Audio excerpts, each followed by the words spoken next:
El docente que viene, no tengo nada mejor que hacer, en realidad es un embole dar clase, no me especializo, no me interesa. De última, tengo la obra social, tengo unos mangos asegurados a fin de mes, no me importa lo mío.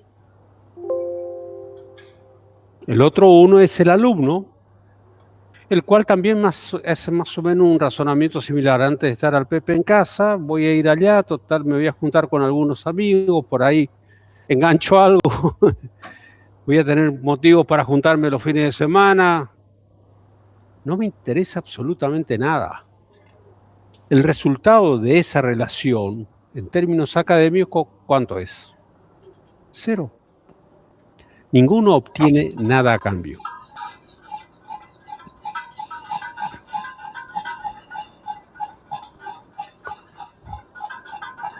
Vamos a la siguiente.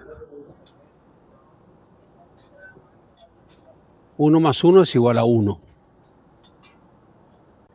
En este caso, el docente es de esos docentes que le encanta la docencia. Le encanta tanto que se especializa y se forma en tantas cosas, lee tantos artículos, tiene tantas fórmulas y viene y le hace una abstracción de la materia, y cuando se dieron cuenta el tipo está dando clase para él solo porque él solo se entiende. En ese caso, el que sale beneficiado es el docente porque él está feliz haciendo lo que hace. Ustedes no entienden una goma, así que el resultado es 1. Ustedes saben que yo tuve un docente en una materia, no sé si ustedes todavía tienen este plan de investigación operativa, creo que sí. Tuve un profesor, tenía 6 doctorados, hablaba 12 idiomas. El tipo venía y agarraba el pizarrón y ni siquiera le entendíamos ahí, ¿eh? El tipo era feliz porque llegaba acá y miraba y contento y se sonreía y nos miraba a nosotros. Teníamos que ver cómo entendíamos esa materia por afuera, porque con él era imposible. No importa los libros que leíamos, cuando veníamos preparados para esa clase, él agarraba y él leía artículos de investigación, esto, lo otro. Entonces no.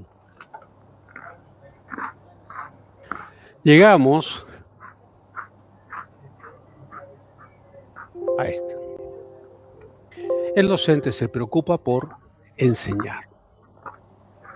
Busca todas las técnicas posibles que mejoren el proceso de enseñanza. Y ustedes se preocupan por aprender. Hacen todo lo necesario para aprender. En ese caso, la relación es para ambas partes. Esto es lo mínimo que pretendemos en esta cátedra. Buenas noches, el año pasado hiciste lo mismo, siempre venía a las 5 de la tarde, Darío. Encima le conozco a todos, ¿vieron? ¿Este año? ¿Seguro? Bueno. Mínimo esto. Pero esto es solucionado fácil. Yo les doy el programa, les doy la bibliografía, en el aula virtual tienen los apuntes, tienen los slides. Vengo, pongo un cañón, el cañón, les leo los slides y ustedes desesperados copian los slides, cuando en realidad lo tienen, pero igual copian. No me están dando un 5 de pelota, lo estoy diciendo. Y la verdad que yo me estoy preocupando porque los slides por ahí son creativos o no. Y ustedes también se están preocupando porque de alguna manera, pero es un proceso de enseñanza-aprendizaje. Ustedes saben que no es suficiente. A esta altura ya no es suficiente. Eso dejemos para la primaria, eventualmente hasta segundo año de la secundaria. A este queremos llegar. Y a este tenemos que llegar. En este proceso producto de esta relación se traduce en un proceso de formación integral. ¿Qué significa formación integral? ¿Vamos a hablar de administración estratégica? Sí. ¿Vamos a hablar de administración de la producción? Vamos a hablar de marketing. Vamos a hablar de matemáticas. Vamos a hablar de historia. Vamos a hablar de geografía. Vamos a hablar de política. Vamos a hablar de actualidad. Para que ustedes empiecen a atar todos esos conceptos teóricos que ustedes tienen, lo empiecen a bajar a lo cotidiano. Para entender. A ese queremos llegar. Él ya fue alumno. ¿Llegaste a cursar todo, no? ¿O no? Él fue alumno y sabe que la materia es extremadamente fácil, ¿sí o no? Extremadamente amigable, amena, nos reímos, nos divertimos, pero le agarro los parciales y le hago pelota, ¿sí o no? Y el que quedó regular termina recursando, ¿sí o no? Y ustedes van a decir, che, el viejo es jodido. Yo les aclaro algo. En el primer parcial, la tasa de gente que no aprueba, o sea, saca menos de 6, lo que sacan menos de 4, pónganle que hay un 20%, que generalmente coinciden con los que no vienen o los que están detrás en el aula, ¿cómo es? Híbrida, detrás de las cámaras, y en realidad está ahí la cámara prendida, pero no están. Y después calculen que hay un 40% que saca menos de 6, o un 30%.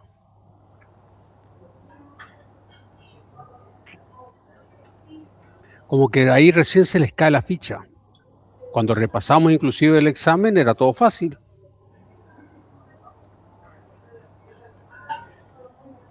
Entonces, parte del proceso de formación es que en cada clase que damos, yo voy a tratar de que ustedes comprendan, no que aprendan.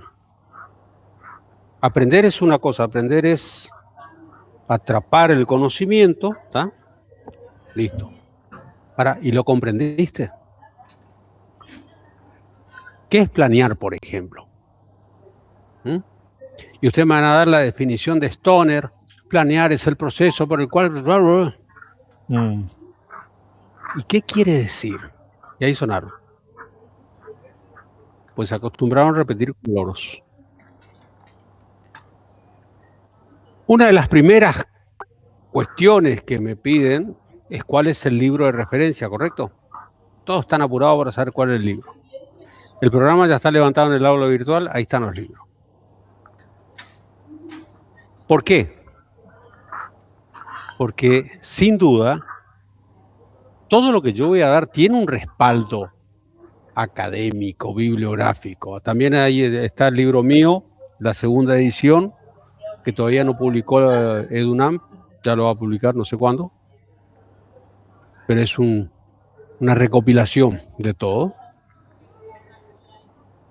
Y la idea es que ustedes en el proceso de razonamiento vayan a la teoría le termine de afirmar conocimientos para que ustedes razonen mejor.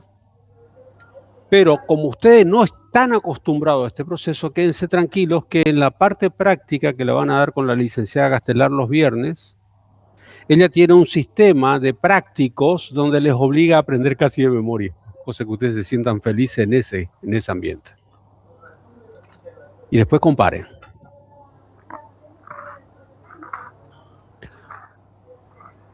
Bien. ¿Qué me queda ahora? Tengo que presentar la materia, está presentada. El proceso está presentado, me tengo que presentar yo. ¿Habrán visto profesor Viana o como dice licenciado Viana o profesor Viana?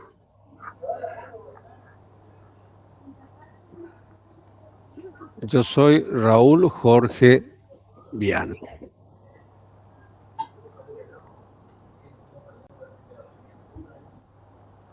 Formación profesional, soy licenciado en administración, recibido acá.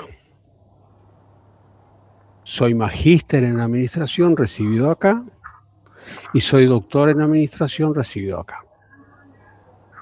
O sea, profesionalmente llegué al tope en lo que se refiere a nivel de estudios. Punto 1. Punto 2, que es muy importante, evidentemente me encanta la administración. A medida que vamos transcurriendo la materia, o sea, hoy tengo 64 años, ya estoy grande, pero ejercí la gerencia desde los 25 años de edad.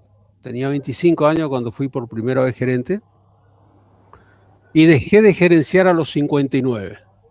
O sea que ahora en octubre va a ser 2019. No, pará, entonces voy a cumplir 65, así que a los 58 dejé de ejercer. Y ustedes van a decir, pero ¿y por qué? Les voy a ir contando, cómo es el proceso de gerenciar, qué es lo que hice yo cuando fui gerenciando. Gerencié de las empresas acá de la zona, de las organizaciones acá de la zona, organizaciones importantes. Estoy hablando de 400, 500 empleados. Y cuando dije hasta acá llegué, porque tenía el burnout o el cerebro quemado, que también es una cuestión que nosotros los licenciados, los que realmente amamos la profesión, corremos ese riesgo.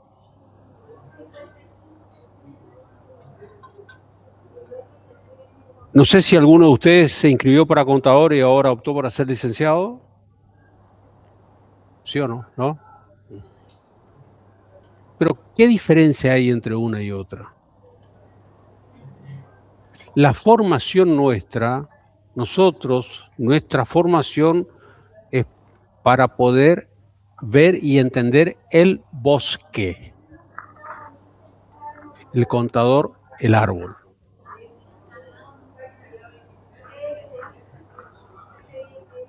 Sé muchísimo sobre finanzas, sé muchísimo sobre impuestos, o sea, finanzas, estoy hablando de finanzas públicas, sé muchísimo sobre, no sé, renta, todo lo que usted quiera. Sé cómo se hace un 931, un 731 del IVA, sé los aplicativos de la FIP, y cuánto hace que, no sé, hace 7, 8 años que no hago nada de eso. Por supuesto que sí, yo me llevo mi monotributo, el de mis hijos, qué sé yo, pero cuando yo necesito algo que respete las normas contables y todo eso, le pido a un contador. Para eso están. A lo largo de esta materia van a ver cómo hablamos de producción. Y les aclaro que sé muchísimo sobre producción. Pero cuando necesito algo específico sobre producción, sobre un proceso, voy a hablar con un ingeniero en producción. Sé muchísimo sobre estudio de mercado, marketing, todo lo que usted quiera. Pero si quiero algo específico, voy a contratar a alguien que lo haga. Nuestra formación académica es saber dirigir procesos, y para saber dirigir procesos tenemos que conocer los procesos para poder definir qué tipo de procesos quiero y con quién lo voy a hacer.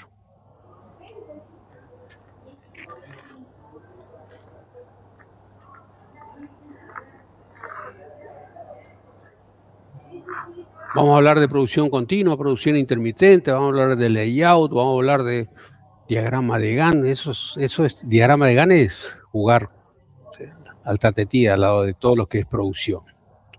Pero sí, yo tengo que estar sentado frente a un ingeniero de producción cuando él me está explicando la evolución del proceso para construir algo, y yo tengo que decirle, no, pero eso no.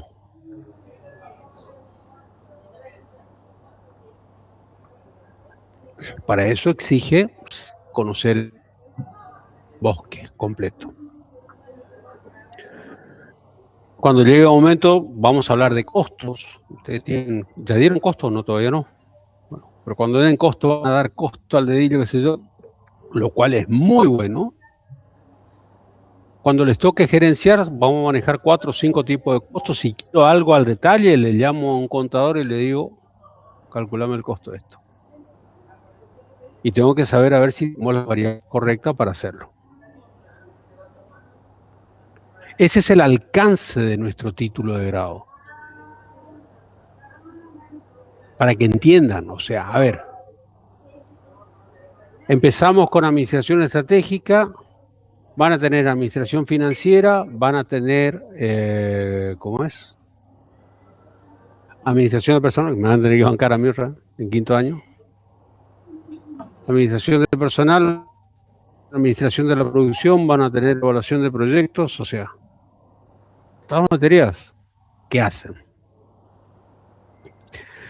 Soy docente de la facultad desde ahora, el año que viene va a ser 30 años, empecé en el año 97 y di gratis clase hasta el año 2005 que me empezaron a pagar algo. Y hoy por hoy tengo una titular exclusiva. Vivo de esto.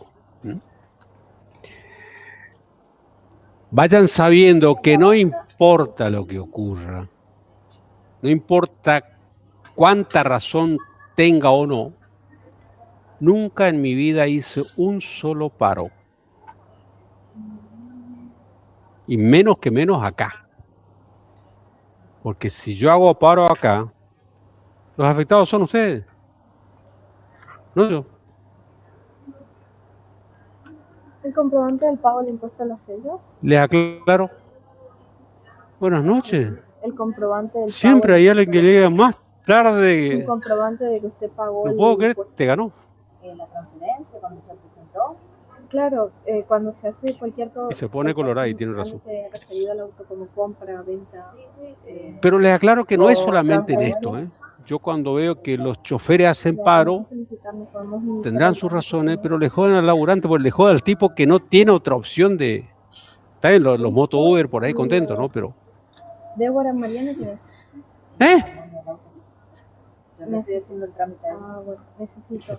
Por la duda estratégica, ¿eh? Entonces, el DNI, no, porque... el DNI de la titular, el fotocopia de DNI, exactamente. Y te viniste de allá para acá. El comprobante del impuesto a los sellos, pero ese comprobante. Bien. De cuando y así en todos los casos, o sea, por ejemplo, gerencié entre otras cosas empresas de salud, un sanatorio. Baja. ¿Puedes darte el lujo de hacer un paro? ¿O haces un paro y se te muere la gente? Fotocopia del pago del impuesto a los sellos. Y así siempre va a haber una explicación. Vos haces un paro, pero pasa esto. Que haga el trámite, o sea, usted también. Okay. Y les aclaro algo, que en toda esta trayectoria mía por correo, laboral, por WhatsApp, que después le voy a contar, yo trabajo, tenía 8 años en esa época, no se decía que era trabajo infantil, pero vendía helado, por ejemplo, picolé. Después cuando tenía 10, 11 años vendía diario, cuando tenía 12, 13 años vendía quinela. ¿Viene mi platita? Sí, está perfecto. Pero en todo este proceso que vengo trabajando, nunca vi que los paros hayan conseguido realmente algo.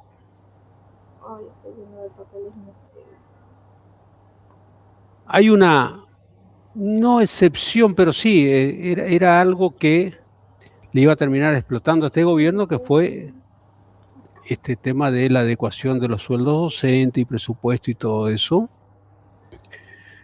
Que ahí también hay un montón de cosas para revisar, o sea. Si quieren después hablamos, pero esa es otra historia. Los argumentos muchas veces no son los adecuados. Cuando dicen, por ejemplo, el 70% de los docentes no ganan ni siquiera para cubrir la canasta de indigencia. ¿Escucharon eso, no? 70-80% de los docentes. ¿Pero por qué es eso? Porque en realidad nuestra dedicación se divide en cuartos. Yo tengo 4 cuartos, que significa una dedicación exclusiva, significa una carga de 40 horas en la semana. Pero hay docentes que tienen una carga de simple, 10 horas en la semana. Y ese es su sueldo, y ese está dentro del 80%. Y ese es el universo que, si trabaja solo con eso, obvio que no le alcanza para vivir. Entonces, ¿esto es nuevo? Si usted me dice dónde hay un laburo con 10 horas, yo voy a ganar eso hoy. ¿Usted quiere hacer la baja acá?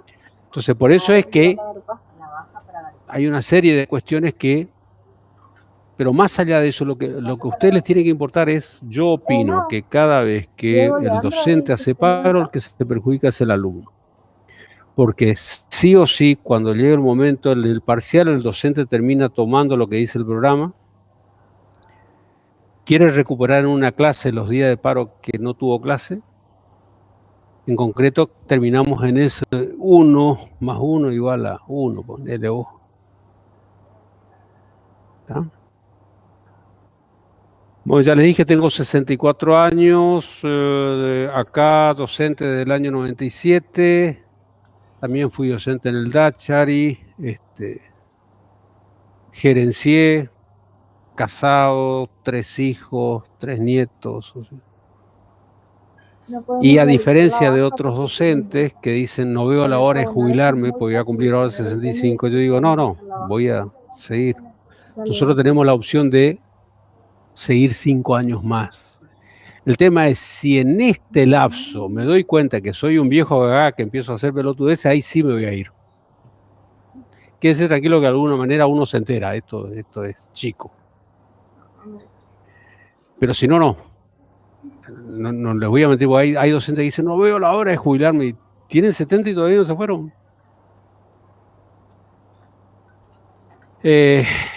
Bueno, en principio eso es por ahora. Me conocieron a mí. No puedo ver cuánto no me deja. En esta generación, vuelvo a repetir, que es una generación distinta, o sea, ojo, no es ni mejor ni peor, es distinta. Nunca puedo comparar a ustedes con mi generación o comparar con la generación de mis padres. Hay una generación antes que ustedes, que son, creo ustedes son los Z, ¿no? Y están los millennials. Y antes que eso creo que venimos nosotros, ¿no? No sé ni qué generación somos. Tenemos formas de ver y de pensar distinto, lo cual es muy bueno. Eso no significa que estemos ni enfrentados ni nada. Un ejemplo, mi hijo tiene 38 años, está gerenciando, él gerencia. También es licenciado en administración y magíster. Y yo la verdad que le admiro a él de cómo cuando él está trabajando, él sale de su trabajo y como que cierra la puerta. Y eventualmente en circunstancias muy especiales, tiene abierto el celular para atender. O si no, lo que puede hacer es soluciona eso y le pide un informe de multa. Que por supuesto el puesto de trabajo que tiene, gerente de comercialización y todo eso, entonces como que sí, tiene que hacerlo. Pero sí, lo que me admiro es cómo desconectan. Clac. Nuestra generación, por ejemplo, nos costaba mucho. Y ellos van a entender. Nos cuesta mucho. Ellos van a ver incluso el título. Me asusta de la generación de ustedes, pero por ahí digo, se animan. Yo no lo haría, no lo hubiese hecho. Pero he conocido gente, jóvenes, que por ejemplo dicen, no, yo ahora, ¿cómo es? Que no andan los ventiladores. Se ve que no. Aquel sí. Sí, lo entiendo. Me voy de vacaciones con los vagos. Y si no me dan las vacaciones, y bueno, renuncio, me voy a la mierda, porque yo me voy de vacaciones con los vagos. Y se van. Y renuncian y se van. Lo cual, yo entrevisto, ¿qué? Pero ellos, ustedes, no sé si son ustedes de hacer ese tipo de cosas, ¿no? Pero así también tienen cosas positivas. Ustedes, por ejemplo, son una generación que creció con Internet. Yo vi nacer Internet, o sea, eso marca un poco ya lo viejo que estoy, ¿no? Lo grande. Yo tuve la suerte de trabajar con una de las primeras PC que había en la provincia de Misiones. Los discos eran unos discos de este tamaño. Yo tuve la suerte, había 5 PC en toda la provincia. Esa empresa donde yo trabajaba tenía uno. Y yo trabajaba con esa. Yo tuve la suerte de ver el nacimiento del canal de los canales por cable, de trabajar. Yo fui en su momento gerente de Telsat, que hoy por hoy es Cablevisión. O sea, ver el desarrollo de todo lo que es televisión por cable. Yo tuve la suerte de ver el crecimiento de Internet, o sea, estoy hablando de años 95, 96, que me explicaban que era, cómo era la conexión, que yo podía navegar, que esto, estoy hablando del año 93, 94. Yo vi todo eso. Y ustedes, no sé si conocen una máquina de escribir que no sea el teclado. Yo fui el docente donde, por ejemplo, con la explosión de Internet en la educación, los alumnos presentaban los prácticos y era copy-pegue. Y era copy-pegue y se olvidaban hasta de sacar, no sé, referencias que vos te dabas cuenta cuando corregía que era una copy-pegue. Soy de los docentes que hoy por hoy estoy dirigiendo tesis de doctorado, tesis de maestría, estoy dirigiendo las tesinas de ustedes cuando se reciban, o lo que sea. Me doy cuenta cuando algo está hecho por inteligencia artificial. Y usted dice, pero ¿y por qué? Y ponerle luego el peso a los años, porque eso es un poco, ustedes en determinado van a decir, che, el viejo, capo, sabe mucho. Sé por viejo. Esta clase que estoy dando ahora la vengo dando, y lo que voy a dar después la vengo dando hace rato. No sé si van a tener la oportunidad de verme. Sí, traigo mi notebook. 3 veces traigo mi notebook. En cada parcial y en el recuperatorio, para ver quiénes están presentes y nada más. O sea que no voy a pasar nada por... No hay slide. ¿Y qué hay? ¿Y cómo hay? Y lo que vaya surgiendo. Por supuesto que tengo en claro de lo que tengo que hablar. Por ahí sí me voy a ir de tema, ¿no? Y ahí cuando me voy de tema, de golpe me doy cuenta y vengo. Y después les digo a ustedes proceso de formación y ustedes quedan contentos y en realidad me fui.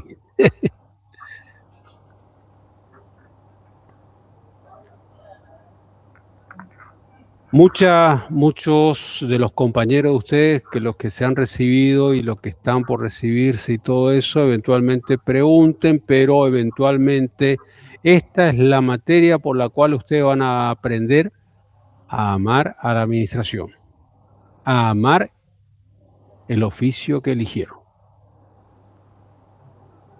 O a decir, voy a ser contador.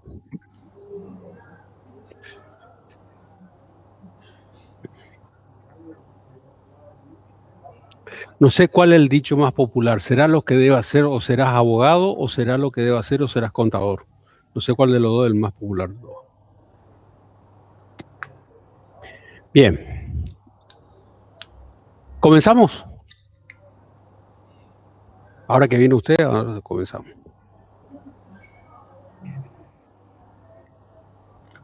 Imaginémonos, yo hago mucha referencia a películas.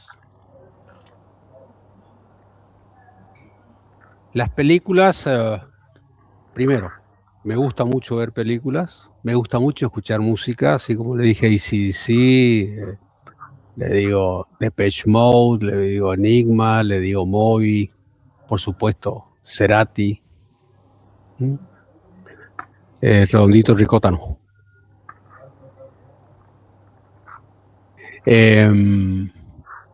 Serú Girán, YouTube. Hay una película que se llama 2001 Odisea en el espacio. Está considerada como una de las mejores películas de ciencia ficción de todos los tiempos. Esa película es del año 1967. La dirigió un director que se llama Stanley Kubrick. y trata de un viaje tripulado a Júpiter. El tema es que en determinado momento empieza la película donde estaban nuestros primeros antecesores, los Australopithecus erectus, ¿ya? Una forma primitiva de hombre, donde se estaban tirando huesos como forma de diversión.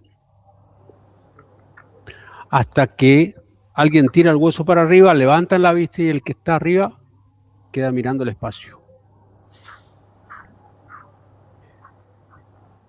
Y Stanley Kubrick en esa escena lo que muestra que esa es la gran diferencia entre nosotros y el resto de los animales. Nosotros somos animales, ¿no? Nada más que somos animales conscientes.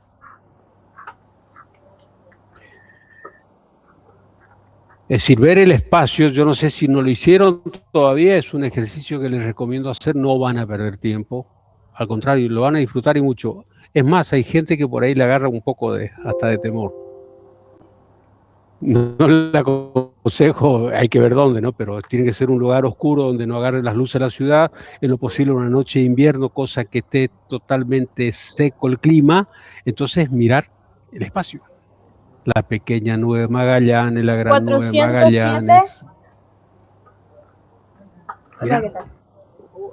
¿Y ustedes van a decir? Y probablemente a partir de ahí empiezan a hacerse preguntas. ¿Qué es el Big Bang? ¿Cómo es el tema de los 14.300 millones de años? ¿Cómo es el tema de la expansión que estamos en los 100.000 millones de años luz, ¿no? Cuando hablo de 14.000 y todo eso es años luz. No solamente eso, sino que yo, por ejemplo, estoy en la pregunta, está bien, perfecto. Este universo se expandió, ¿está? Pero ¿qué hay más allá? Yo decía, el infinito, nada. ¿Cómo es que hay más allá? No me diga infinito. Infinito es cuando vos decís, hasta acá llegué. Hasta la fecha de hoy son un total de... Pero en esa película, o sea, el hecho de que el hombre tome conciencia del universo lo hace de alguna u otra manera ir evolucionando con respecto al resto de los animales. No hay descuento. La teoría de la evolución, de alguna manera, está explicada en las religiones. Se le agrega un interés cultural. Todos los tipos de religiones. Primer punto, el hombre siempre fue un ser religioso. Cuando hablamos de religión, estamos hablando de superstición. Porque cuando no sabía entender, comprender lo que estaba ocurriendo, le echaba la culpa a algo superior, a algo divino, a algo superior, a algo que no entendía. Entonces siempre fue un ser que llamamos religión a esa superstición, que es lo único que puede tratar de explicar lo que yo ya no puedo entender. Si hacemos un convenio, no entra la última cuota de los... Entonces, en esa teoría de la evolución, por ejemplo, en el caso de los judeocristianos en el Antiguo Testamento, el Big Bang está explicado ahí y un día hizo el sol y separó el sol y qué sé yo. 77.103. Pero básicamente en una parte donde dice hizo el hombre y lo hizo como capaz de dominar a todas las otras especies. Todas las especies sobre la Tierra van a estar bajo el dominio del hombre. Hay un libro que se llama El libro de Adán y Eva. No me acuerdo ahora cómo el apellido del que lo escribió. Pero básicamente lo que decía era un bebé recién nacido. Mirta Gladys, ¿quién es? ¿Cómo ese bebé recién nacido en algún momento va a tener poder sobre un león, o sobre un mamut, o sobre un... ¿Cómo ese bebé con 4 o 5 años va a tener poder? ¿Se entiende? Y cómo en definitiva termina teniendo. Es decir, sin duda el animal más sanguinario en el planeta somos nosotros. Y doblemente sanguinario porque encima lo hacemos con conciencia.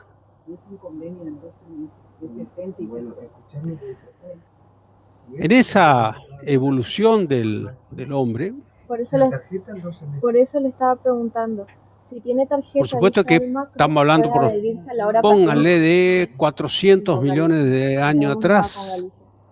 El Sol tiene una antigüedad de 4.000 millones. 400 millones de años atrás, la extinción de los dinosaurios. Había hombres. Puede adherirse a la hora patente, pero solo trabajamos con el Macro. Ahora, ¿Cómo se extinguieron los dinosaurios? La teoría más aceptada es un meteorito que chocó la Tierra, provocó un invierno nuclear. ¿Saben lo que es un invierno nuclear? Este plan son en 12 meses y la explosión fue tan fuerte que toda la atmósfera se oscureció con el polvo. Cuando se oscurece la atmósfera, impide que la luz del sol haga el proceso por el cual nosotros estamos vivos, que se llama el de fotosíntesis. Gracias. El proceso de fotosíntesis. Gracias a la fotosíntesis, las plantas crecen, los animales se alimentan, etcétera, etcétera, etcétera. Fluye el agua, llueve, el circuito. Se extinguieron los dinosaurios y el hombre siguió en pie. No vuelven conmigo, no hay problema.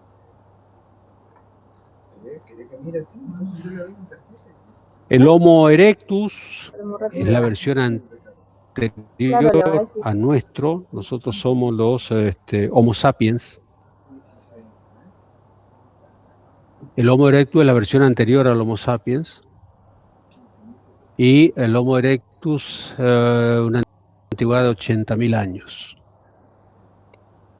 Que era el hombre un poco el de las cavernas, el de las manos, esto, etcétera, etcétera. Y después fue reemplazado por el Homo sapiens. Nosotros somos una versión muy avanzada del Homo sapiens. Y el Homo sapiens tiene una antigüedad de 40.000 años. Lo que sí, en estos 40.000 años, el Homo sapiens provocó en el planeta más desastres que hicieron todos sus antecesores en todos los millones de años anteriores. El Homo sapiens aprendió a manejar la naturaleza.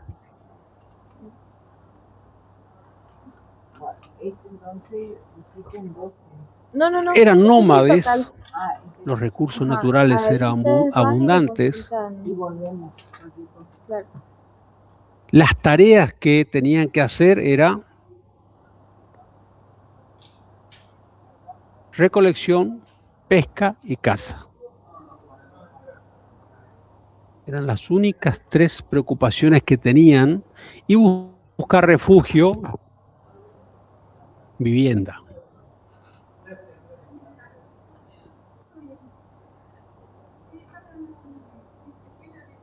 Por algún motivo, con el paso del tiempo y con la acumulación de experiencia, o sea, todo lo que tenían en común, todas esas distintas tribus que estaban, llámenle razas, tribus, como ustedes quieran, que estaban dispersas, todos tenían lo que se llama el Consejo de Ancianos.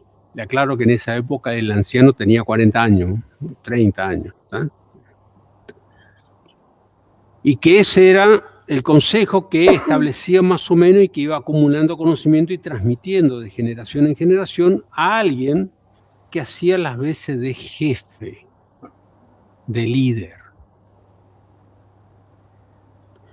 Pero por algún motivo, ya sea mirando una estrella, sintiendo el comportamiento del viento, tomando la temperatura del agua, de alguna manera reconocía cuándo era el momento de salir de esta zona para ir a otra.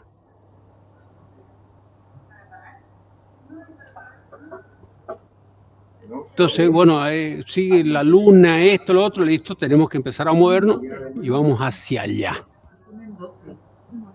Pero ¿y por qué no nos vamos hacia allá? Y probablemente antes de que sea decisión final, vamos hacia allá, alguien se fue hacia allá y se hizo mierda. Entonces dijeron, che, por allá no.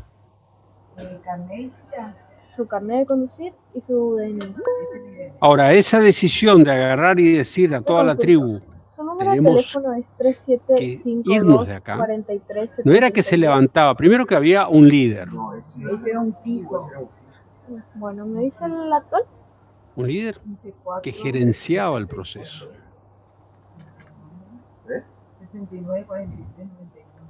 Segundo, no es que se levantaba un día y decía, che, ¿les preparan todo? No, planeaban. Se está dando esta circunstancia, tenemos que empezar a prepararnos, vos ocupate de la carne, vos del agua, andás a planear, organizar. Nos organizamos, cómo vamos a trasladarnos, en cuánto tiempo, dónde van a ser nuestras paradas, etcétera. Dirigir quiénes van a ser los responsables de cada grupo, de cada equipo, y controlar que todo el proceso se vaya dando hasta que nos asentemos en la otra zona. ¿Y eso qué es? Planear, organizar, dirigir y controlar, ¿qué es? Esa es la definición de la administración.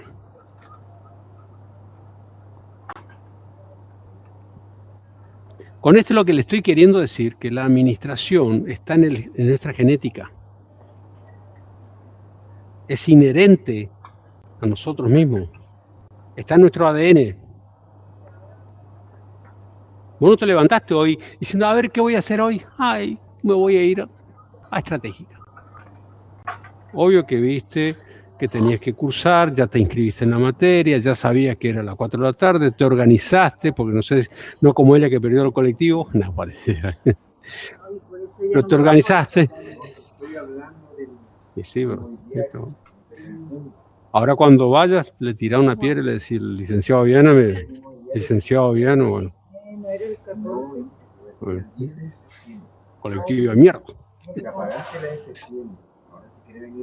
¿Viste? Pero te organizaste para venir, sabiendo que eventualmente de tu casa acá, el tiempo que hay, vos por ejemplo ahora, ¿qué aprendiste? Que eventualmente, ¿viste? Morrendo aprendiendo, O sea que se organizaron.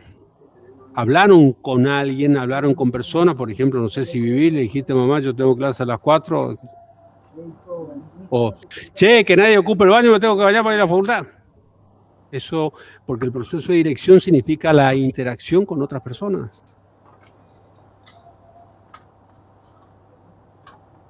Vos sabés que no, te explico por qué, porque ellos sí o sí tienen, por GPS tienen controlado y tienen que cumplir el horario y el margen de tolerancia de ellos es 5 minutos. Pero si vos me decís que le viste que se iba, pasó 30 segundos antes, o sea que está dentro del margen, por eso te digo, 5 minutos el margen de tolerancia. Pero por eso hay un margen de tolerancia de 5 antes o 5 después. Y tienen GPS. Y es una de las formas de evaluación de desempeño de los choferes. Por eso que ustedes van a ver, por ejemplo, los colectivos a veces a las 10 de la mañana despacito, que vos caminando va más fuerte que el colectivo. Pero en concreto, ustedes, vos ejerciste la administración y lo van a seguir ejerciendo. Usted hoy es martes. ¿Qué tienen planeado para el sábado? ¿Alguien tiene planeado para el sábado? Mira, a ver si ya, ¿qué está por hacer? Nada todavía. Yo a tu edad sabía. Pero nada es que de golpe yo me levanto y hago. Si hacen eso es como que le está chiflando un poco el moño. Todo se planea, todo se organiza. Todo se controla. Hoy es 18 del 8 del 20. La única diferencia es que a partir de ahora lo que vamos a descubrir es que nosotros estamos en condiciones de organizar nuestra propia planeación, nuestra propia organización, dirección y control. ¿Por qué? Porque nosotros vamos a ser administradores de manera consciente. Y se administra absolutamente todo. Dentro del plan. ¿Sí? Todo está administrado. La cuota 1 del año 2024. Estos son los montos. ¿Quiénes viven solos? Bien. Ahora, usted me pidió 12 cuotas. Vos, por ejemplo, estás pensando cómo hago. Hoy es 18. ¿Va a alcanzar? ¿Vos decís que la rueda está a fin de mes? En ningún momento cambia. Solamente van a cambiar si ¿Se entiende? O se sea, atrasa con el pago. ¿Bien? administramos Las todo. fechas de vencimiento son el próximo, la primera Nada más cuota, el que 10 lo que los del hacía 9 por forma natural, del ahora año te estás 21. dando cuenta de que ¿Sí? había Y sido que hay acá una tiene ciencia todas que las está fechas de respaldando todos todo los esto que estamos haciendo. de todos los demás pagos. Y Exactamente. esa es la ciencia de la administración. Esta es la primera, vence el 10 de septiembre. El 10 de septiembre. ¿Y puedo pagar ahora? En determinado momento, ¿Cómo se queda? y eso también está en los libros, No hay problema. en libros, ¿Y la próxima cuota? hace 16.000 años De última, se si usted paga esto produce, ahora, yo o ya sea, le doy primero, todas las religiones tienen registrada un gran cataclismo natural, que es la que termina permitiendo que el Homo sapiens se termine de asentar en la Tierra. En el caso del Antiguo Testamento es la inundación del Arca de Noé. Pero el budismo también tiene lo suyo, el hinduismo también tiene lo suyo. O sea, hubo una gran catástrofe. Según los historiadores, hace 16.000 años se produce lo que se conoce como la explosión de la isla de Toba. La isla de Toba es una isla volcánica en las zonas, ahí por cerca de Filipinas, que también produce un invierno nuclear y que provocó la muerte de casi toda la humanidad. Ahora, esa explosión es más. Algunos autores dicen que sobrevivieron 1.000, 2.000 personas, otros autores dicen no, 5.000, otros dicen 10.000, es todo lo que quedó. Pero ¿cuál fue el tema fundamental de ese cataclismo? Que el hombre era consciente de que iba a tener que sobrevivir y que para sobrevivir iba a tener que aprender un montón de cosas. Vayan sabiendo, ¿vos tenés idea cuál es el objetivo fundamental de cualquier persona? ¿Qué es lo que persigue cualquier persona? ¿Vos? La felicidad. Bien, bien. ¿Vos?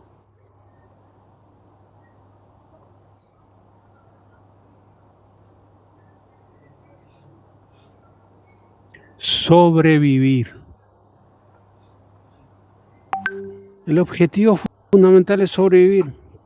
Queremos vivir.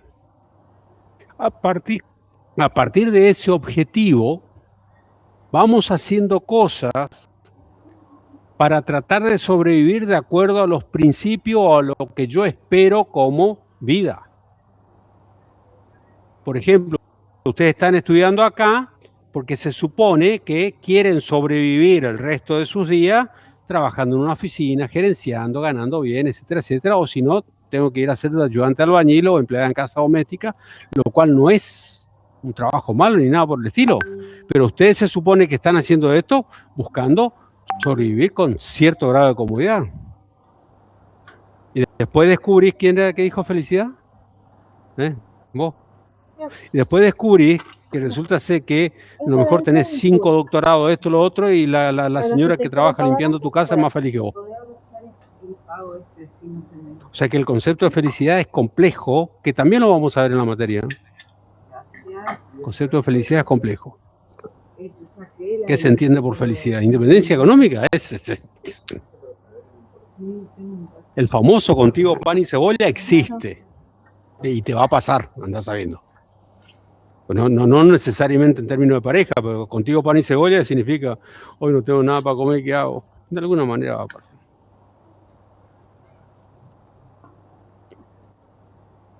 Entonces, a partir de el hombre de alguna manera fue preparándose, y en un proceso que pudo haber durado años, vamos a presuponer, es una imagen, un hombre se sentó debajo de un naranjo, sentado ahí, vio que el naranjo tenía una flor, que de esa flor después fue una frutita, La fruta quedó madura, cayó en el suelo, se pudrió en el suelo.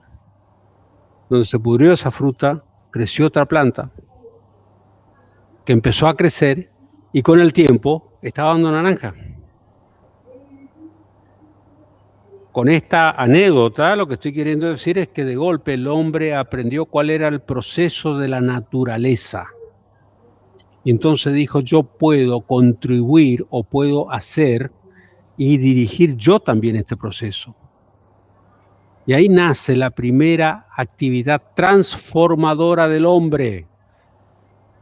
El primer proceso productivo del hombre. Transformadora, ¿por qué?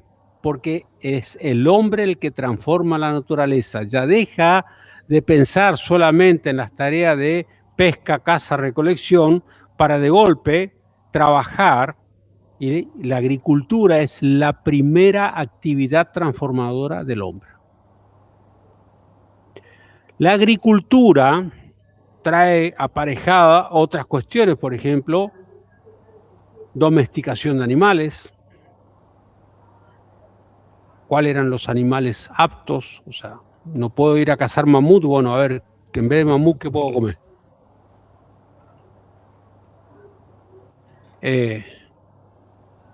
Quedarse en un lugar, estar en condiciones de elegir tierra fértil, cobertura, vivienda. Nacen las primeras aldeas.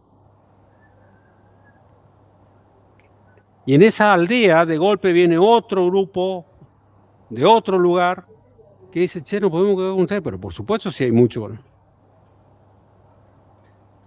Entonces el sedentarismo lo que hace es comienza un intercambio cultural y acelera el aprendizaje y comienza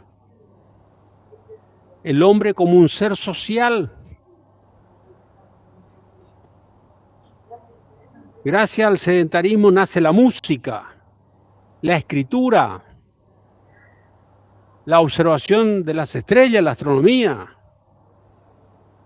Van a ver que en las pirámides, por ejemplo, hay referencias astronómicas de hace 3000 años y que no estaban erradas.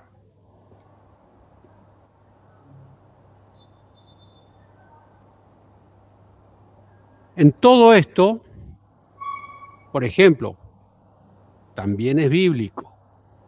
Van a ver en el Antiguo Testamento donde dice, y te es prohibido comer. Y ahí da una lista, no puede comer sapo, víbora. Por ahí el que leyó la Biblia sabe que eso, en algún lugar dice eso. Te está prohibido comer y te da una lista, así que va a decir, no. Pero ¿por qué era eso? Porque la única manera que el hombre obedezca una norma era si vos le decías, Dios dijo que no hagas esto.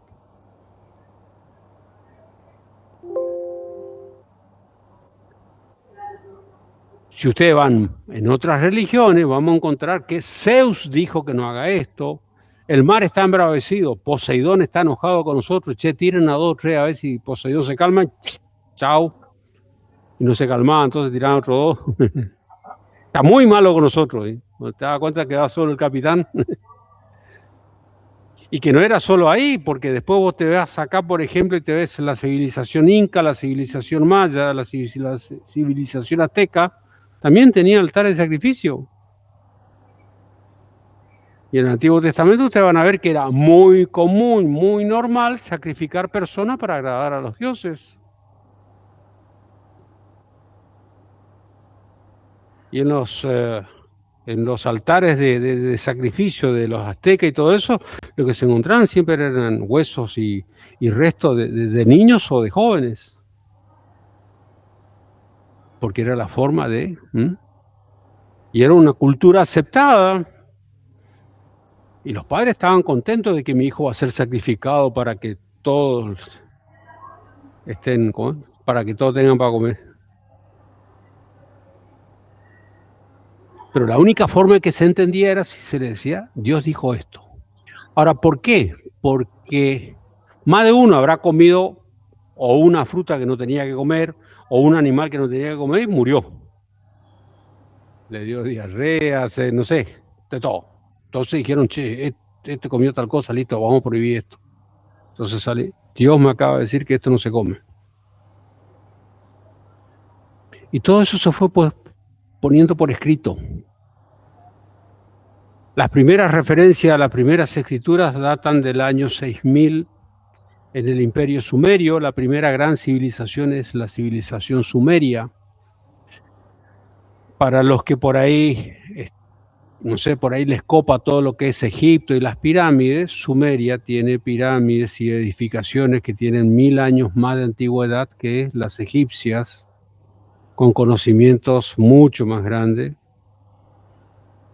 Y esa fue la primera civilización. ¿Por qué? Porque a esta aldea de golpe se transformó en pueblo, de golpe se transformó en ciudad, de golpe esta ciudad con la otra ciudad, y así fueron naciendo ciudades, armaron alianzas y se transformaron en un imperio. El sedentarismo trajo la multiplicidad de oficios.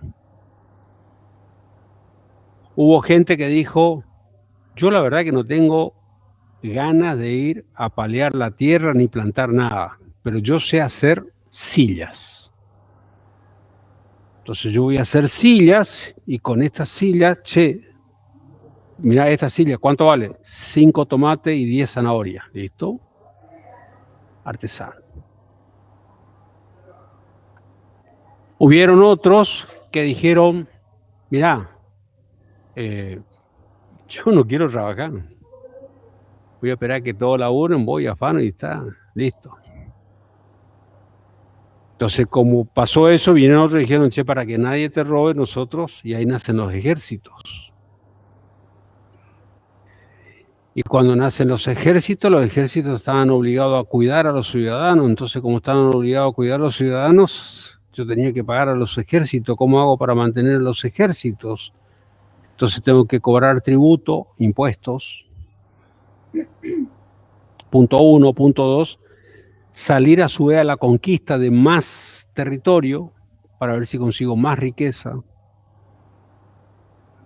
El imperio, y después terminan implosionando los imperios. ¿Por qué? Porque la fuerza militar es tan grande que no te podías dar el lujo de tener tantos milicos al Pepe y ya conquistaste absolutamente todo, y empieza la decadencia. Y los que se quedaron gastaban la guita al Pepe, implosión. Con la civilización sumeria, con el tiempo, como que hay en un mismo tiempo fueron surgiendo distintas civilizaciones, la egipcia, la china, ¿sí? Y la humanidad va creciendo. El hecho del nacimiento de ciudades, aldeas, etcétera, etcétera, permitió también una profesión que es la que, che, dame 5 tomates. Agarro los 5 tomates, me voy a la otra aldea, donde le digo, ¿tenés tomates? No, yo tengo. ¿Y vos qué tenés? Zanahoria. No. Te doy 4 tomates por 5 zanahorias. Y el otro contento, ¿tá? Y venía acá y le decía, che, por tus 5 tomates conseguí 4 zanahorias. Se quedaba con un tomate y una zanahoria. Ese es un cuento para que ustedes sepan lo que significa el mercantilismo, el mercader, el comercio. Ojo, el comercio no era solamente intercambio de mercadería, sino era intercambio de cultura, de música, de religión, de hábitos, de costumbres, de todo. Pero sí siempre los mercaderes fueron considerados como parias, como los que se aprovechan del esfuerzo de los otros. Sin embargo, sin los mercaderes, sin el comercio, era imposible el desarrollo de la humanidad. Para que ustedes vean lo que era el trato de los mercaderes, hay una película que se llama El Mercader de Venecia, que si no lo vieron, véanlo, es con Al Pacino, así que lo van a disfrutar. para que ustedes vean cómo se le trataba a los mercaderes en aquella época. En su mayoría siempre los mercaderes fueron judíos, o sea que por eso también toda esa discriminación que existe y todo eso, ¿no?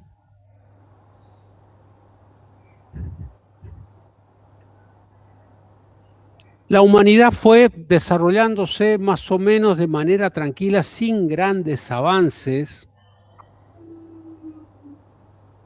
Lo único interesado por ahí es la conquista de territorios, el Imperio Otomano, contra eso los cruzados que querían recuperar Jerusalén y así iban o sea, a ver, se dedicaban a pelotudeces porque no hubo ningún tipo de avance.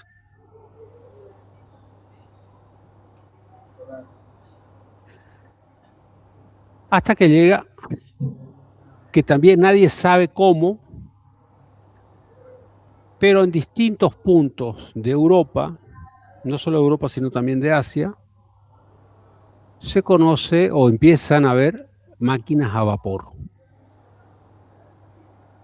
Ustedes recordarán cuando dieron física mecánica en el colegio secundario, uno de los grandes desafíos de las personas y de los inventores era el movimiento continuo. Entonces ustedes dicen, ¿qué era eso? Y no sé si recuerdan ustedes la teoría del péndulo, ¿tá? Porque el tema era encontrar algo que se mueva de manera tal de que haga mover todo otro sistema para que yo pueda tener energía o facilitar el trabajo. Los molinos de viento, de hecho, son eso, o sea, son grandes aspas que aprovechan el viento, giran, entonces cae la lanza sobre la piedra donde van a moler el grano, gira eso y eso muele el grano, en vez de hacerlo a mano.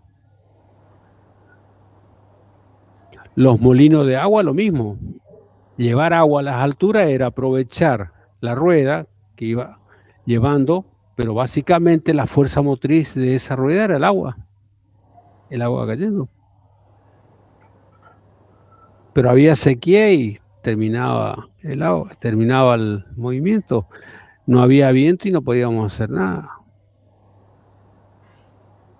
Entonces la obsesión, el péndulo, llegaron a construir varios péndulos, pero en algún u otro momento la ley de gravedad hace que el péndulo se vaya ralentizando. ¿Por qué? Porque la gravedad sí te atrae y hace que te quedes quieto. Esa es la ley de gravedad, Newton. Entonces de golpe nace la máquina a vapor. Un sistema de combustión interna, donde vos le dabas energía y esa energía permitía que gire. No solamente eso, sino que yo podía controlar la velocidad, cuándo poner más lento, cuándo poner más rápido. Ese es el invento de la máquina a vapor. Entonces supónganse ustedes un proceso para hacer una silla. Tenía que agarrar, ir con un serrucho largo, cortar un árbol, después de alguna otra manera hacer tablas, después pedazo por pedazo, hasta que salió la máquina a vapor. Con la máquina a vapor hice un sistema de poleas, de sinfín, etcétera, conecté a una sierra y de golpe lo que antes me llevaba, no sé, 15 minutos para cortar una tabla, yo tenía una máquina a vapor haciendo girar una sierra, haciendo zzz, zzz, zzz. Entonces de golpe al final del día 3 personas me hacían 100 sillas, cuanto antes yo necesitaba 10 personas para hacer 5 sillas en el día. Y este fenómeno se da en todos los sectores industriales. Esto es un ejemplo de cómo funciona la cosa, porque se da ese fenómeno en todos los sectores industriales, y ahí comienza lo que se conoce como la revolución industrial. Hasta ese momento la humanidad estaba en otra cosa. Con la revolución industrial comienza por eso hay un cambio histórico, hay un cambio de historia a partir de la revolución industrial. Después de la revolución industrial, ¿cuál es el otro cambio histórico? O que produce también cambios. La Revolución Francesa. ¿Ah? Porque ahí se terminó de demostrar que los reyes no eran dioses, sino que tenían sangre roja como cualquier otro.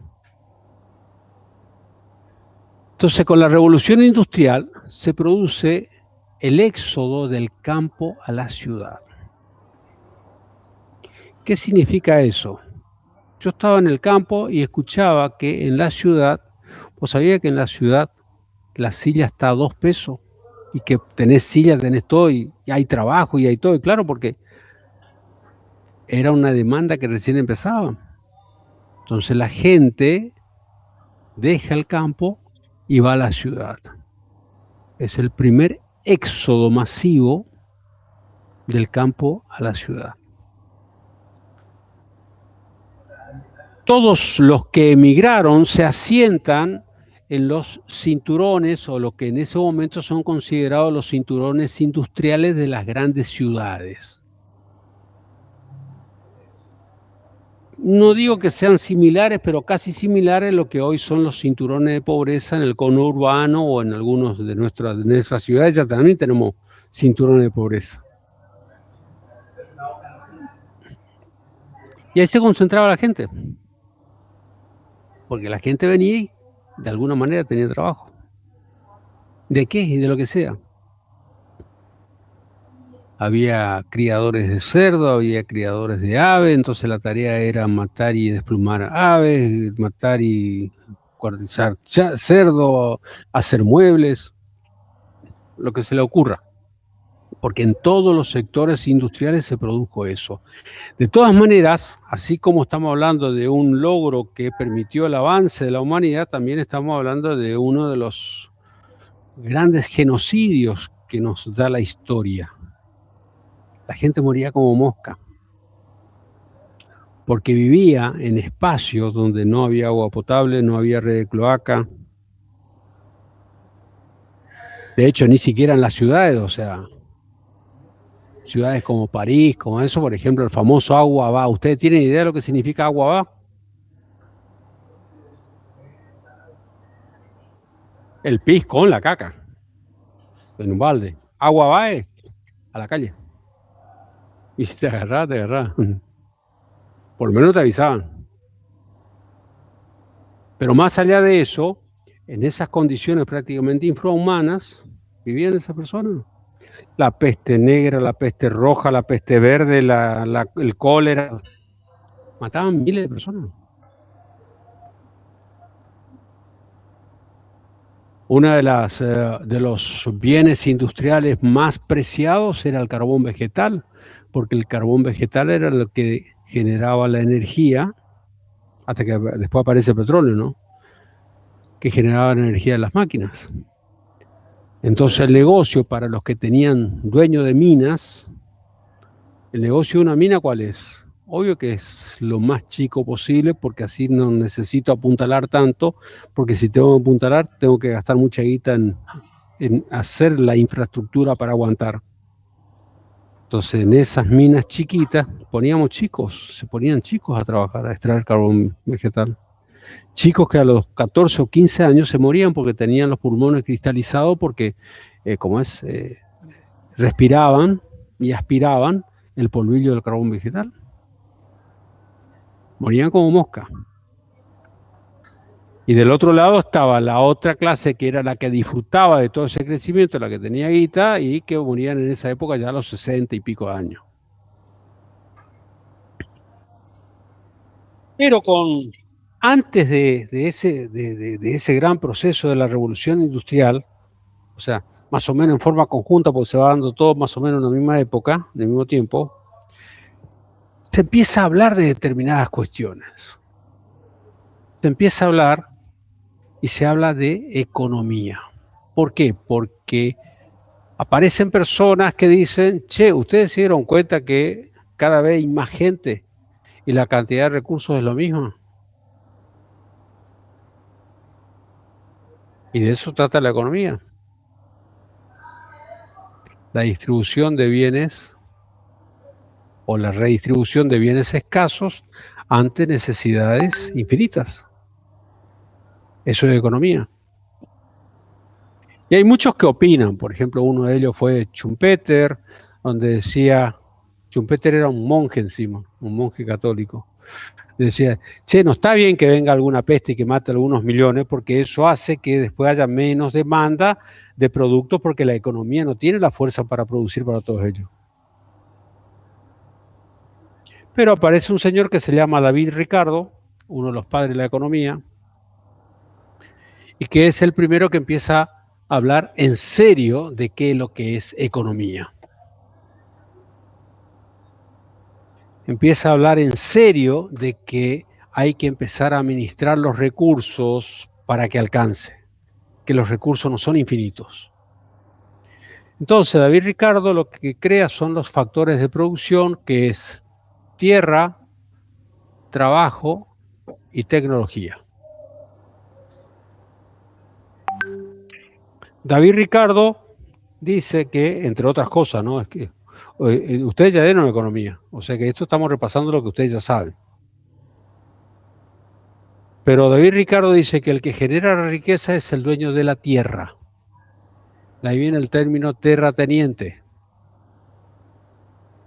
El dueño, el que genera riqueza es el dueño de la tierra. Que al tener la tierra, la gente trabaja la tierra, en función a la tecnología que está, se produce. Por supuesto que esa es una de las teorías de David Ricardo, porque después tienen la ley de rendimiento decreciente, después tienen los términos de intercambio, etcétera, etcétera, etcétera. ¿Ah? Aparece otro señor que se llama Adam Smith y que escribe un libro que se llama La riqueza de las naciones. Introduce un cuarto factor que es el capital.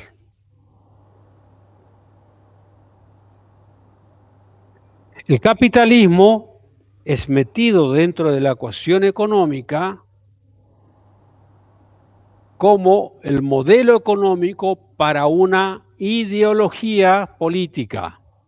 O sea, los modelos económicos existen porque hay una ideología política o una filosofía que va a sostener o que después termina siendo sostenida por el modelo económico. En el caso del capitalismo es el liberalismo. El liberalismo se basa en el laissez-faire, dejar hacer, dejar pasar. Dejar hacer, dejar pasar significa el mercado es el que acomoda de acuerdo a oferta y demanda, simplemente hay que ver qué es lo que el mercado requiere y en función a eso producir. Adam Smith en La riqueza de las naciones lo lleva a la práctica, pero Adam Smith va más lejos porque él dice el factor generador de riqueza es el capital. Por eso no existe el neocapitalismo, es capitalismo. No existe el neoliberalismo, es liberalismo. Siempre estuvo. Cambiará de término, de frase, pero la concepción es esa. El que tiene el capital es el que genera la riqueza. El que tiene el capital es el que compra la tierra. Contrata a los obreros. Tiene la mejor tecnología. Es el que genera riqueza. O sea que David Ricardo, Adam Smith. Y aparece otro señor, Karl Marx y Engels, pero Karl Marx, que escribe un libro alemán, él es alemán, ¿no? Escribe un libro que se llama Das Kapital, que es la contradicción de cada uno de los capítulos de La riqueza de las naciones. Y Karl Marx lo que plantea es, no importa la plata que vos tengas, ese árbol va a seguir siendo árbol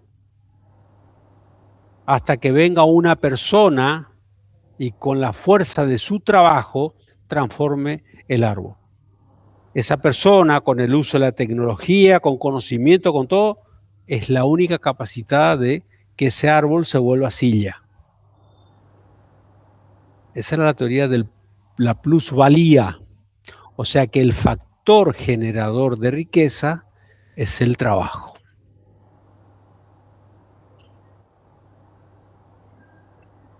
El modelo político es conocido como marxismo.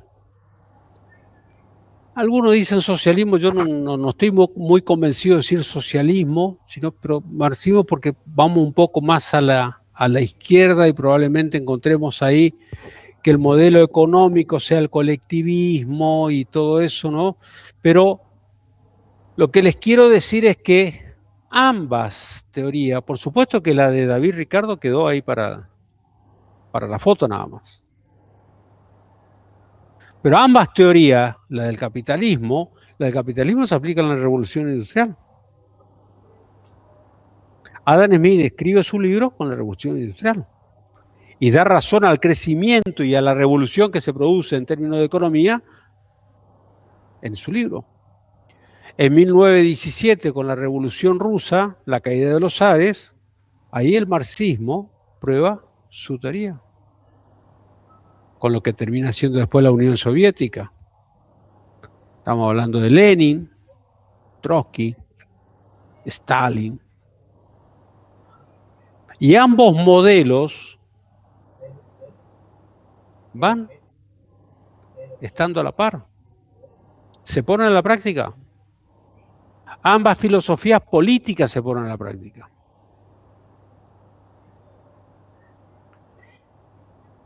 En 1930, Estados Unidos, antes de 1930, estamos hablando de 1908, 1910, ya Europa estaba convulsionada. ¿Pero por qué?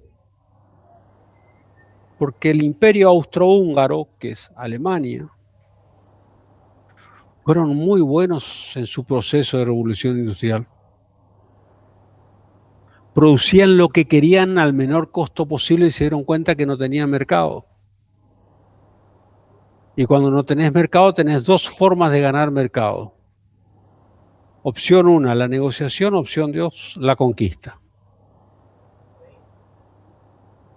La cuestión es que todo eso, les aclaro algo, detrás de cualquier tipo de conflicto bélico del que ustedes se imaginan, siempre hay una cuestión económica atrás. Siempre.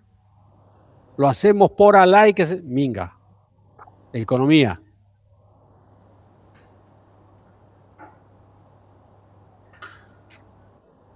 Entonces, ¿qué pasó?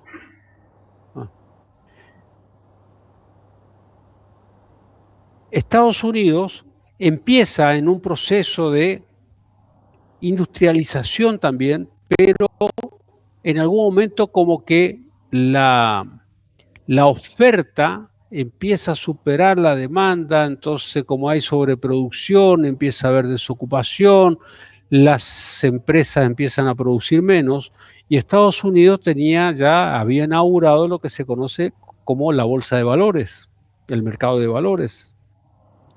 Entonces la caída de la bolsa de Estados Unidos, es decir, el famoso lunes negro de 1930, sin señal.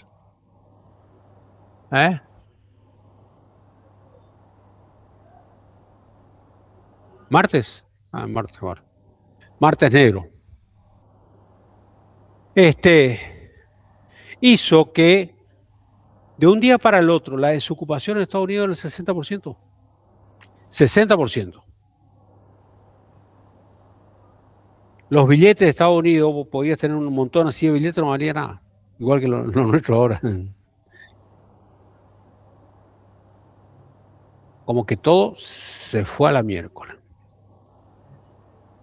Es ahí donde aparece un señor que se llama John Maynard Keynes, sudafricano muchacho, pero que estaba en Estados Unidos. Y él dice, yo soy liberal. Se define como liberal. ¿Y qué dice Maynard? ¿Qué dice Keynes? Estoy totalmente de acuerdo con el laissez-faire dejar hacer, dejar pasar. Estoy totalmente de acuerdo con que los desequilibrios del mercado lo tiene que arreglar la oferta y la demanda. Pero hay situaciones en que el Estado tiene que intervenir para poner en igualdad de condiciones, ya sea por oligopolios, o sea, hay situaciones donde las correcciones en el mercado exigen la intervención del Estado. Que por supuesto eso hizo que la escuela liberal hasta hoy dice Keynes no es liberal.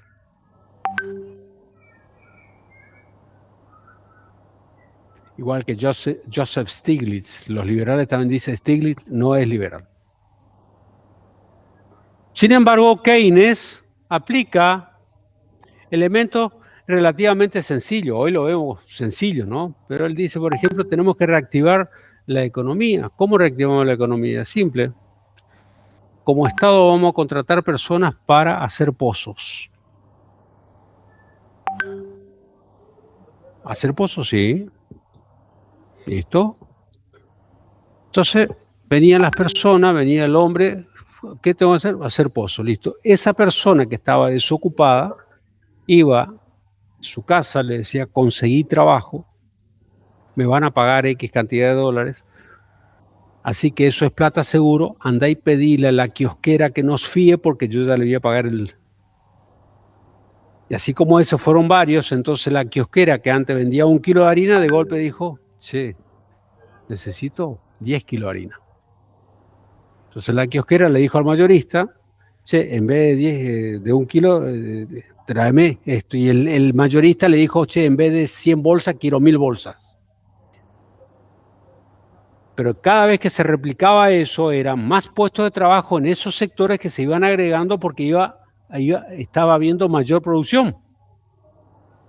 Cuando comienza la aceleración, ustedes habrán estudiado en economía, el efecto multiplicador más o menos es 8. Keynes, no contento con eso, agarra y sigue contratando cuadrillas, pero las cuadrillas, ¿saben para qué era? Para tapar los pozos de las cuadrillas que estaban abriendo los pozos. Y con eso reactiva la economía.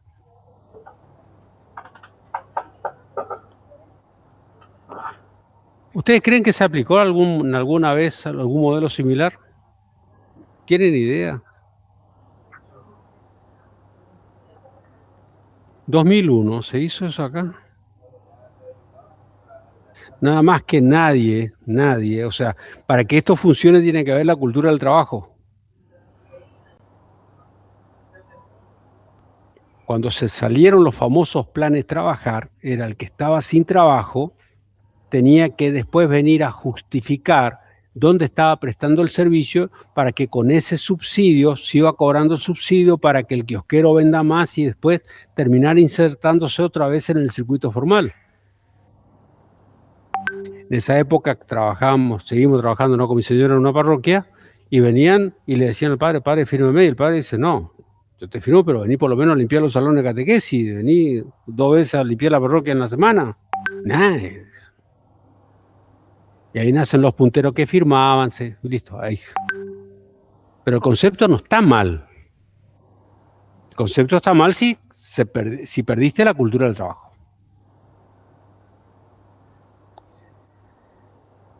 Este modelo del keynesianismo es un modelo que hoy por hoy se denomina, el modelo político es democracia social, ese es el socialismo. O sea, lo que tenía Keynes es que el enfoque de economía de Keynes iba también enfocado hacia la persona y no solamente a las variables económicas.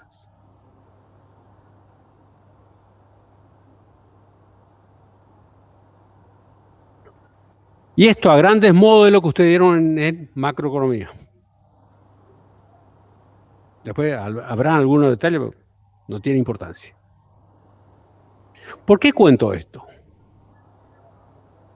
Porque la administración no existía. En la administración, ¿cómo funcionaban las organizaciones? Las organizaciones funcionaban según el esquema de prueba y error, según un esquema de transmisión de experiencias, modelo empírico. se hacía lo que se podía. Entonces de golpe sale un ingeniero, Taylor, que dice, tenemos que cambiar la forma de hacer las cosas.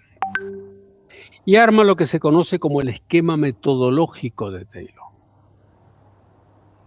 Ese esquema metodológico de Taylor es uno de los elementos que permite que la administración sea considerada como una ciencia. El esquema metodológico de Taylor es muy, muy sencillo. Taylor la tuvo siempre en clara. La administración, la economía, las organizaciones, porque resulta ser dentro de ese gran mundo que era la economía, estaban los sectores económicos, pero los sectores económicos, ¿saben lo que eran? La suma de empresas que hacían lo mismo. Y en definitiva, a mí lo que me interesaba al final era estar en la empresa que estaba produciendo para... ¿Se entiende o no? Y esa es la administración. Pasé de la macro a la micro, al sector productivo, a donde se hacen las cosas. Y cómo hacemos mejor las cosas. Ahí es donde está la administración. Por eso se empieza a estudiar administración. Mientras tanto la administración no existía, la economía sí. Entonces Taylor agarra y dice cosas muy, muy, muy simples. Dice, por ejemplo, primero dice, hay que pasar de un modelo empírico a uno científico. ¿Eso qué significa? Y es simple. Empecemos a dejar por escrito. Y todo lo que pongamos por escrito esté fundamentado. De manera tal de que no importa tu experiencia o no, que venga, que leas y que sepas qué es lo que tenés que hacer.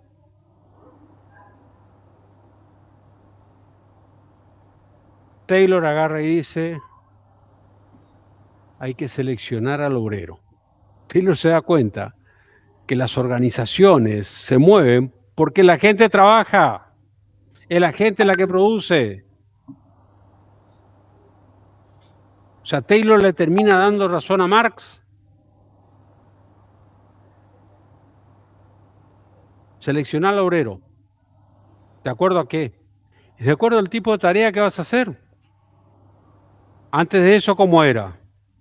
Y ustedes ven en esa película donde se junta un montón de gente afuera de la fábrica, donde sale a la mañana alguien, vos, entran a trabajar, el resto vayas a su casa.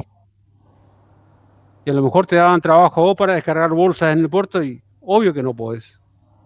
O a lo mejor sí. Entonces Taylor dice, no, pará, seleccioná. O sea, a vos te iba a mandar a descargar bolsas en el puerto. Y a vos, bueno, vamos a ver una tarea de oficina y así, de acuerdo a la capacidad de cada uno. Taylor va más lejos, dice, y una vez que le seleccionaste capacitarlo, ayudarle a que aprenda, termina de aprender a hacer bien las cosas. ¿Y sabe qué? Ayudarle a que consiga sus objetivos, que consiga el objetivo. Estate con él, acompañarle en todo el proceso. Porque si a él le sale bien todo lo que él hace, a la organización le va a salir todo bien. Eso es Taylor. Y Taylor era el tipo que estaba en la fábrica. Él estaba en el proceso productivo. Por eso es que Taylor, gracias a Taylor conocemos el diagrama de Gann. Gann era un contemporáneo que Taylor le dijo, che, vení, vamos a hacer esto. Gracias a Taylor conocemos el estudio de tiempo y métodos.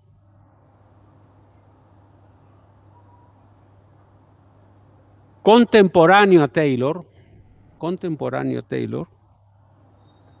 está Henry Fayol. Henry Fayol, otro ingeniero, dice, che, Taylor, es espectacular lo que vos estás haciendo, ahora vamos a darle contenido teórico. A todo eso que vos estás haciendo, que es el trabajo en sí, porque es la parte operativa, vuelvo a repetir, Taylor como que se ocupó de la parte operativa, Fayol dijo, le vamos a dar un contenido teórico ahora. Vos decís, sí. A ver, ¿y en qué? Y es simple, ¿qué es administrar? Y ahí es donde Fayol define cuáles son las funciones de la administración y que la función de la administración es el concepto de administración. Cuando yo le digo, a ver, dame el concepto de administración. ¿Saben cuál es? Planear, organizar, dirigir y controlar. Todo de manera coordinada. Todo el resto que ustedes leyeron en los libros, que está muy bien escrito y tienen como 5 carillas, todo verso. Si ustedes no entienden que administrar es esas 4 funciones de manera coordinada, esa es la comprensión de la administración. ¿Se entiende lo que le estoy diciendo o no? Eso es para que ustedes vayan viendo cuál es el modelo de aprendizaje que vamos a utilizar acá. Si yo digo que es administrar, ustedes tienen que entender que administrar es la aplicación de las funciones de manera coordinada. No que me vengan como es para conseguir los objetivos. Ese es todo verso de agarrar una guitarra. No, entender. Porque después vamos a ver qué es planear, qué es organizar, qué es dirigir, qué es controlar. Vamos a ver todo eso. Yo ya le dije, ya en 2 clases vamos a repasar Admon y Pador. Entonces Fayol es el que dice, che, todas las organizaciones hacen exactamente lo mismo. ¿Cómo que hacen exactamente lo mismo? Sí. Producen algo para alguien, o sea, tienen un sistema productivo en función a un producto que es requerido por alguien que lo necesita. En ese proceso tienen que comprar, tienen que liquidar salarios, porque hay gente que trabaja, tienen que vender para recuperar la plata y para que el circuito operativo, tienen que llevar registro de sus operaciones para saber si están haciendo bien o están haciendo mal las cosas. Todas las organizaciones hacen exactamente lo mismo. Y después, como corolario de todo eso, agarra y dice, pero por las dudas, para que quede en claro, para que quede perfectamente en claro que administrar no es extremadamente simple, pero siempre y cuando se cumplan con estos requisitos, y esos requisitos son los 14 principios de administración, que lo vamos a ver en la próxima clase. Eso es administración. Por supuesto que la aparición de Taylor y Fayol hizo que la productividad, porque en definitiva, ¿qué es lo que buscaba Taylor? Mejorar la productividad. ¿Qué significa mejorar la productividad? Y producir más con los mismos recursos. Entonces, ¿y antes cómo era? Y se producía. Entonces antes, pero eran, ¿qué eran? Y eran eficaces, porque producían. Pero Taylor va más lejos y dice, no, hay que ser eficaces y eficientes. La eficacia por sí misma no sirve. La eficacia sola no sirve. Tiene que estar atada a la eficiencia. Por ejemplo, hay una mosca en la pared, yo agarro una bazuca, le pego ahí un misil, ¡boom! ¿Maté la mosca? ¿Fui eficaz? Fui eficaz. ¿Maté la mosca? ¿Fui eficiente? Y no, agarrar una hojota y hacerla así, ya está. Entonces la eficiencia está relacionada con la utilización adecuada de los recursos disponibles. Entonces, gracias a Taylor y Fayol en ese tiempo, la productividad en las industrias crecieron entre un 300 y un 400% con los mismos recursos que tenían. Por eso son considerados los padres de la administración.